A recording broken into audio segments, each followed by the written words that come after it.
Tama nga sir, mayroon tayong ginagawang PCX. Ginagawa kasi natin dito mga sir, yan, nagpapalit tayo ng engine bushing sa rubber link. Iba po kasi si PCX na 160, nasa ibabaw kasi yung engine support niya. At hindi siya basta-basta nagpapalit ng parang sa Honda Click na madali mo lang siyang matanggal. Kahit hindi mo tanggalin yung clearings, ay pwede mo siyang tanggalin yung rubber link. Dito mga sales kay PCX 160, ayan, tinatanggal pa natin yun nandito, upuan, tapos yung clearings. Purpose kasi natin dito dahil nga nasa ibabaw yung kanyang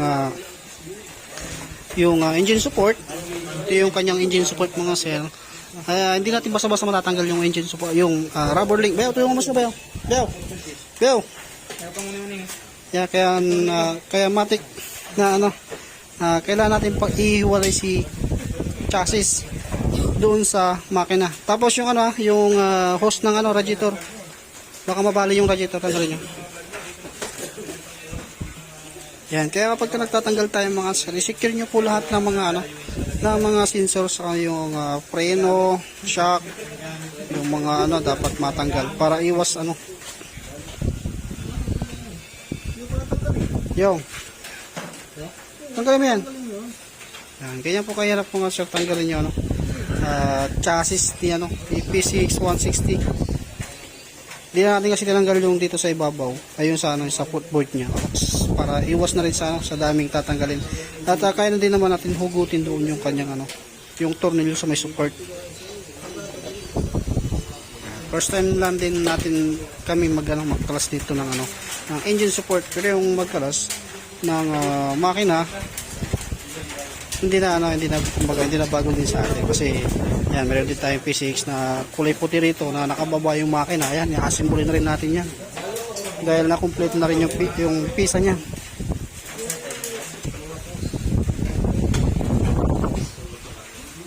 Okay, pag-iiwalay na natin, medyo matrabaho talaga kapag nagpapalit tayo ng rubber link at engine support.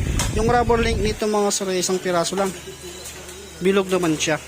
Ibang iba po siya sa Click, ADB na 150, PCX na 150, magkaiba po sila. Ayan, kasi napag-iwalayan natin yung makina saka si chassis. At ito lang yung tatanggalin natin. Ito yung engine support nya at yung kanyang engine bushing nasa ilalim yan, nandito. Kaya tatanggalin muna natin to, pupuntrahin natin dito saka doon sa kabila. Same size lang din sa sa mga Click.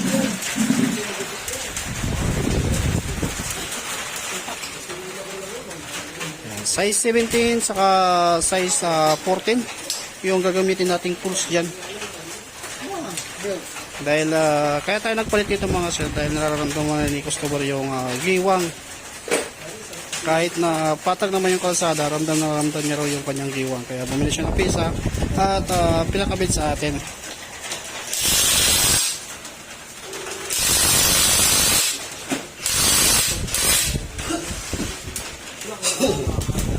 Ganyan po kahirap tanggalin yung axle ng swing arms natin.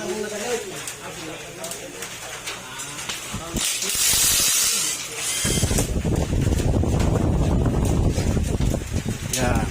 Tapos hatakin nyo yung pataas yan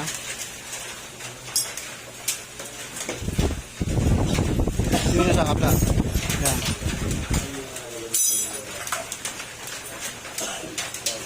Dalawa pala yan, rubber link pa nito mga sir. Taas baba. Kasi yung laging na pipit-pit dito, yung sa taas ito. Ito parang hindi naman nagagalaw to. Kasi hindi naman kasi persado yan. Ilan pinili mo? Dalawa? Isa? Pero dalawa na yung papalitan natin.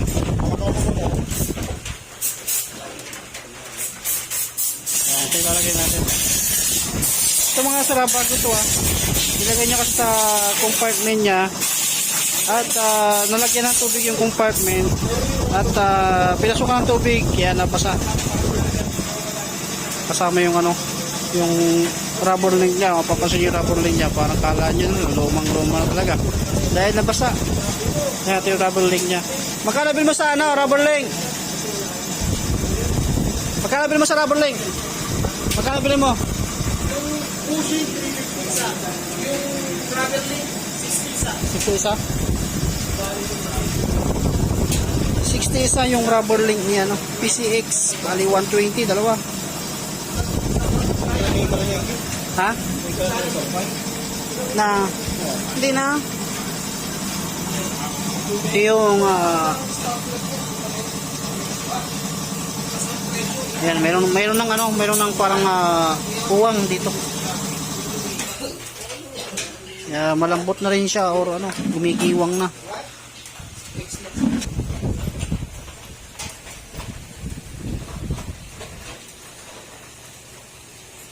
Okay, luwagan mo lang no, hanggang pasok.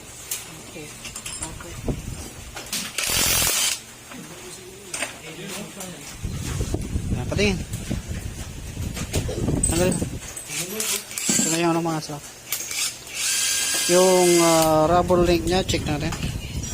Tapos yan si Jasper, ginagawa niya na yung ano, yung bushing rubber link pala.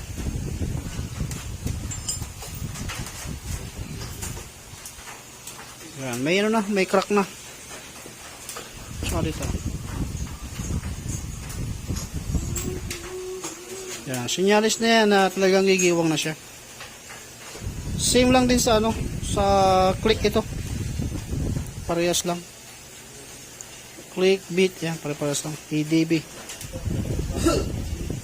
Okay na, yan na yung sayo. Itago mo na.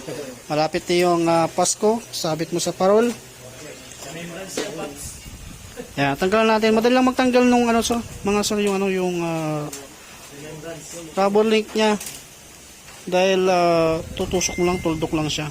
At ayan, nilagyan din natin ng rugby para hindi siya kaagad basta-basta kumakalas din. Para sure ball. Pwede gagawin natin yung ginagawa namin sa ano sa mga click na naglalagay kami ng rugby. Kasi hindi mo pwedeng talian ng yan ng tayo.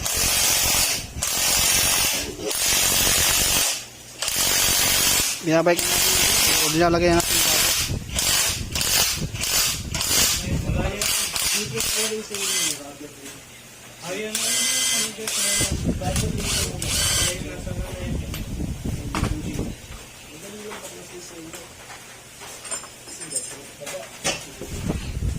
install na natin yung ano, yung isa. Susunod din naman natin yung isa, yung sa kabila.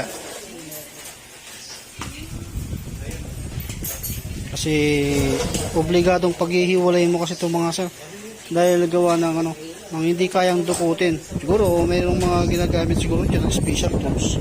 Kaso sa atin wala naman tayong mga special tools. Kaya obligado paghihiwalayin.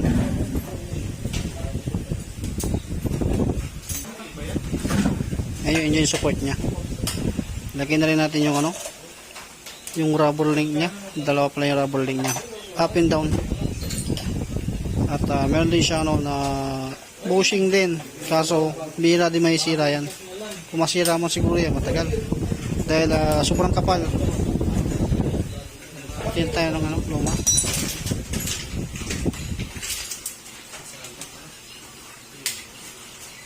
Yan, pitpit na. Kumbaga pagka pitpit na to, ang sumasagad na dyan yung bakal niya. Kaya kapag nalubak ka, lumalagotok na.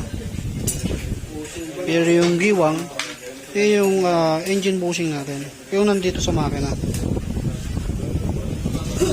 Dito sa may part ng CVT natin, kailangan natin tanggalin yung crankcase cover. Kasi tatama na yung puller natin dito. Yung kuntil. Yan, tatama dito. Kumbaga hindi natatama yung bilog ng puller natin. Hindi natin may lalabas ng maayos yung ano, yung bushing. Baka pag pinilit, baka mapasok yung crankcase. Yan, shoutout sa iyo, Boy Tinapay. Yan, shoutout sa inyo. At yung motor mo, kargado ng bakal-bakal. Sumuko yung makina. Ang daming burlolo eh. Oo, Ninakawang ka na nga lang speaker. Nasiraan ka pa. Problema niya mga sir, ano, overheat. Nabasag yung ano, yung pan. Doon nagsimula yung ano, pagkasira ng ano, ng makina. Kapag nag-overheat kasi yan mga sir, sisirain niya yung gasket. Pag nasira yung gasket, doon na magkakaroon ng ano, loose compression. Tapos magkagasgasan na yung piston block. Kaya kapag na-maintain nyo na, or di nga nakita nyo na lagi nang pumupula yung motor ninyo, pacheck nyo na kagad. Baka mamaya basag yung pan. Ito kasi basag yung pan yan eh. Silipin natin. Ayan o, basag yung pan yan. Ayan, naikap. Kaya isa rin ito pagka sa katagalan na yan, dumulutong na yung plastic parts nya. Doon na nababasag, tapos pinakamasaklap pa, tatama doon sa radiator natin. Gastos tayo ng malaki. Medyo may kamahalan din yung radiator niya mga sir, yung click.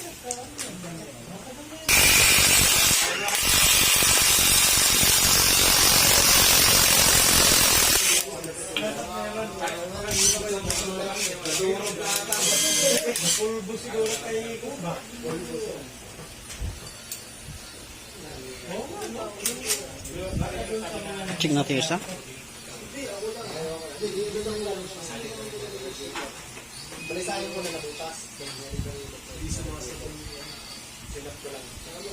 Yan, dito lang yung may crack. Kaya sumasayaw na kahit walang tugtog. Tapos balikan natin yung ano. Bago yun mga sir, nabasa lang kaya medyo kinalawang siya.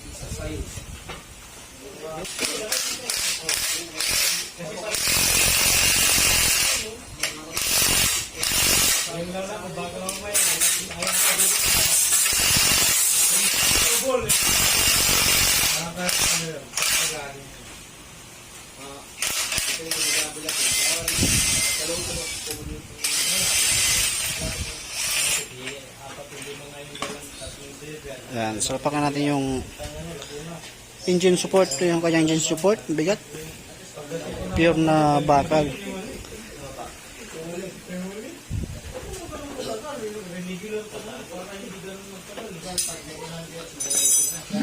Ayan, kasi nalagyan na natin yung ano, engine support. At sabay na rin natin yung ano, checking ng valve clearance nya. Sa valve clearance mga sir, same lang din sa mga click ito, na kapag tumitingin tayo ng valve clearance, andoon yun lagi sa may ano, sa may U-box natin. Yan. Tingnan nyo lang dyan kasi sa EPCX mayroon din itong ano, or ina-adjustan dito yung ano, yung valve clearance nya. Kaso nga lang, kapag nakakabit yan, nag-adjust tayo, matik yan, natatanggalin natin yung battery housing bago natin ma-tune up ito. Ganyan po kahirap si PCX. Siyempre, bago ka mag-tune up, tudukutin mo, di kaya baba mo yung shock. Palang bumaba, madukot mo yung ano. Kaso nga lang, hindi mo talaga mapipil. Dahil napakalalim po yung ano, yung sukatan yan nasa loob.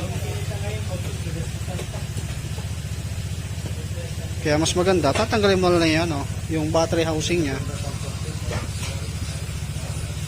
At itong PCX na puti mga sir, simbolin na rin natin yan. At andun yung kanyang pisa. At ayan, andito na yung side ng ano, mga parts natin. Nag-stations kasi tayo. Dahil yung dito yung ano, lagayan. At dito yung pisa natin nakaraan. Diyan nakalagay dati. Dilipat natin. Kumbaga gagawin ko na lang kwarto yun.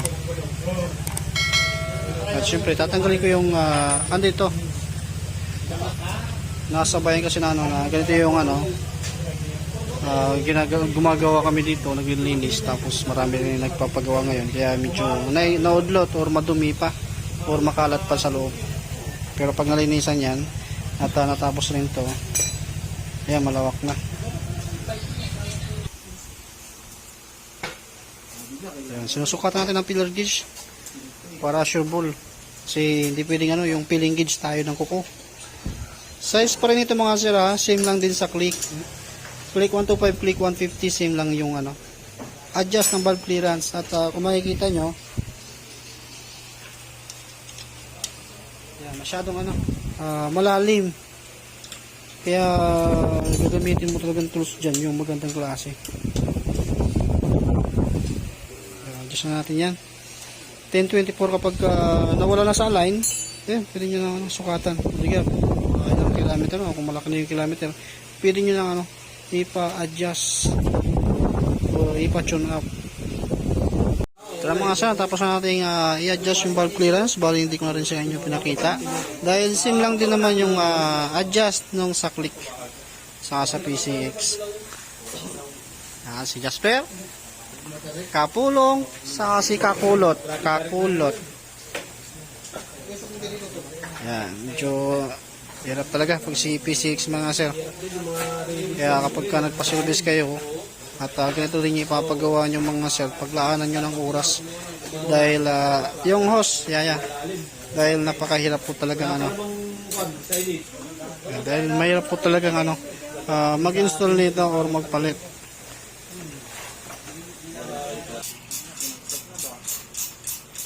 Diyan lang tayo mahihirapan mga sir magpasok dyan sa tornilyo na yan, tornilyo ng ng engine support. Kasi yung kanyang rubber leak doon sa ilalim, yun naman na yung babangga dito.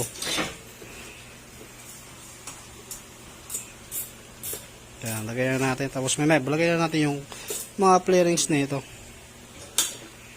Yan, ganyan kahirap siya si PCX pag nagpapalit ng rubber link sa engine bushing.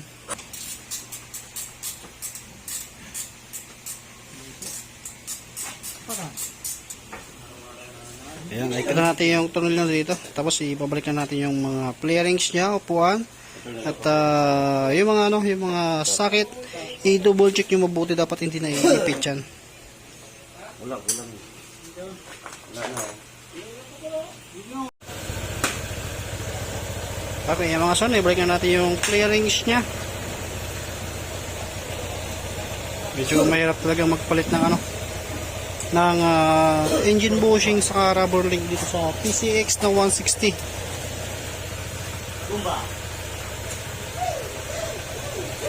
Yan, may pisa na rin yung click.